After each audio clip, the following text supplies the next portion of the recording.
Hey, Beatrice, with the Z of Parole Amate, and we're back to where we started with the A, although the light is very different, and today's the solstice.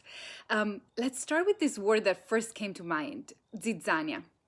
Zizzania is darnel, literally, that plant that is poisonous. And it has come to mean discord too, figuratively. So at first it was used at the times of early sort of gospel spread.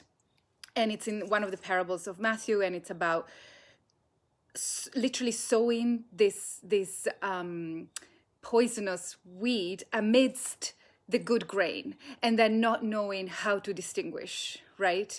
And then the expression came, it was used by Boccaccio, you might remember from the Bee, and many others, and it's now a figure of speech, and it's really anybody who mette zizzania or semina zizzania, anybody who places something negative, right? Negative and sort of damaging or gossipy, and so on. And in English, I can see how probably from the times of translating the gospel, it's been moved to sowing discord. So in English, it did not retain the literal plant, but it did retain some agricultural reference, because the sowing, right? The sowing of seeds.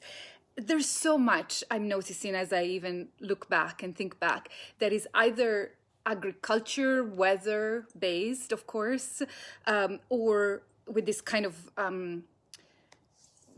Christian, mostly religious, but mostly Christian matrix. But there's also so much that, of course, comes from cultures intermingling, right? And perhaps zizzania is a good example, because the origin is, yes, Greek, then into Latin, but it doesn't even have a clear origin. It seems like it was coming not even from an Indo-European root, but somewhere else, not yet better identified as far as I know.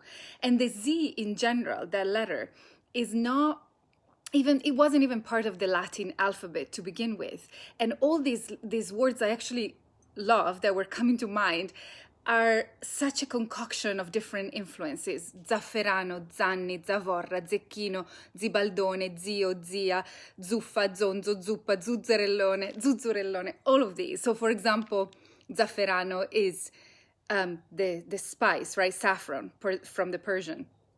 Zanni is this commedia dell'arte astute servant type that is a diminutive Zanni of Giovanni.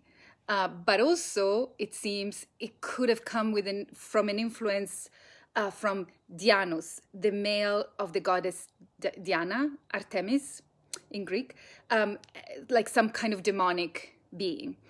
Zecchino is, of course, the golden coin of Venice.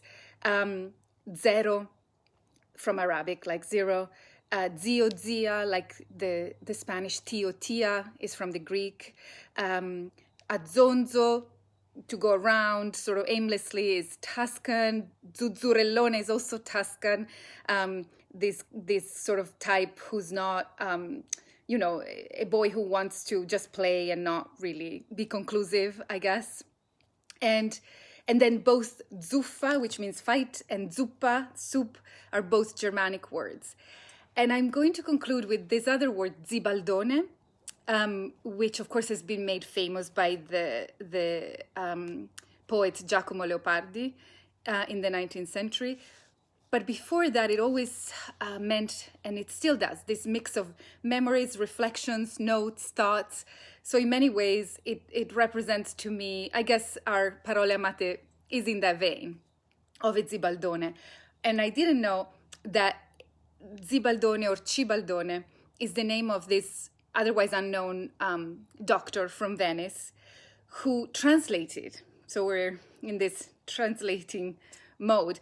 Translated in Italian the third book of this other book, Almansone, that was written by Razes, who was an Arab doctor, and it was mostly about hygiene and food, what food to choose, probably around the 13th century, something like that. So yeah, Zibaldone. So no, just to show how, as much as we can see some recurring threads, right? And certainly the presence of Greek and Latin is so, but the layers, right, that make a language, that make a culture, are kind of widespreading and almost infinite and not static. With this, I would like to say goodbye for now, and buone feste too, and buon solstizio tonight. There will be a pause, certainly, and then hopefully in the new year, some other Parole Amate adjacent little program. Thank you for all who've been here. Grazie. A presto.